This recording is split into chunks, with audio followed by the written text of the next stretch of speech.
আসসালামু আলাইকুম। মদিনা রান্নাঘরে সবাইকে স্বাগতম। আজকেও নিয়ে এলাম নতুন একটা রেসিপি নিয়ে। তবে প্রথমে আমরা ভাতটা রান্না করে দেব, এই জন্য হাঁড়িতে দিয়ে দেব, পানিটা একটু ফুটতে দিয়ে দেব। একটু পানি দিয়ে দিলাম।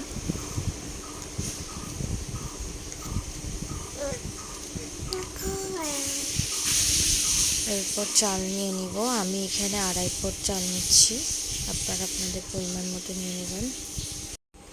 এবার চালটাকে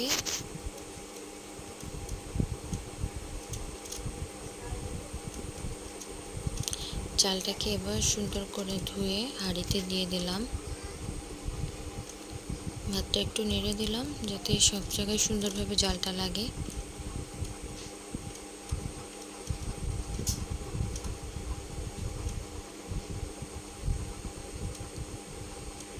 আমাদের ভাত হয়ে গেছে প্রায়। আমরা এবার এটাকে ফ্যান ঝরতে উপর করে দিব।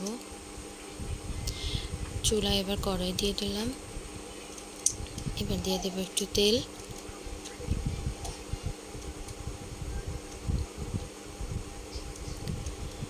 দিয়ে দিলাম তাতে একটু লবণ আর একটু হলুদ।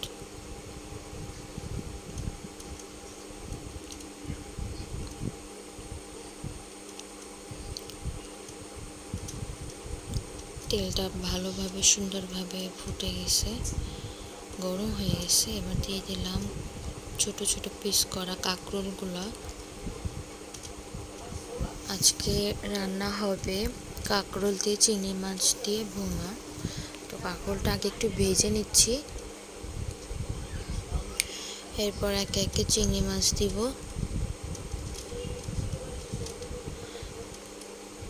কাঁকরোল ভাজতে ভাজতে বেশ কিছু সময় আছে, ভাবলাম ভাতের ফ্যানটা ঝেড়ে ফেলি, ফ্যানটা মার ফেলে দিই। এদিকে আমাদের কাঁকরোলটা অনেকটা ভাজা হয়ে যাচ্ছে।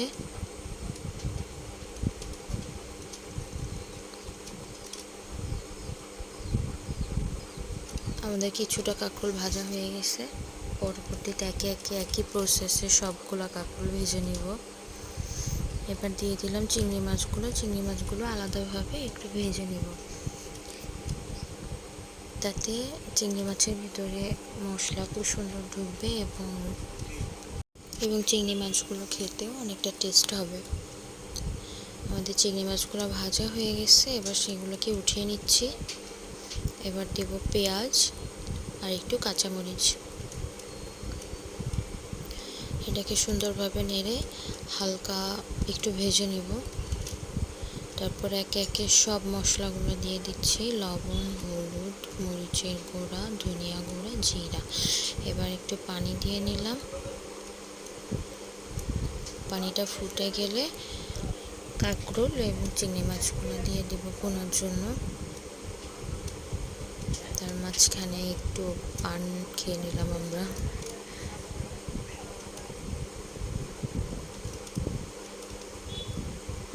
আমাদের কাঁকরোল আর চিংড়ি মাছ ভুনাটা হয়ে গেছে, এবার সেটা নামিয়ে নিলাম।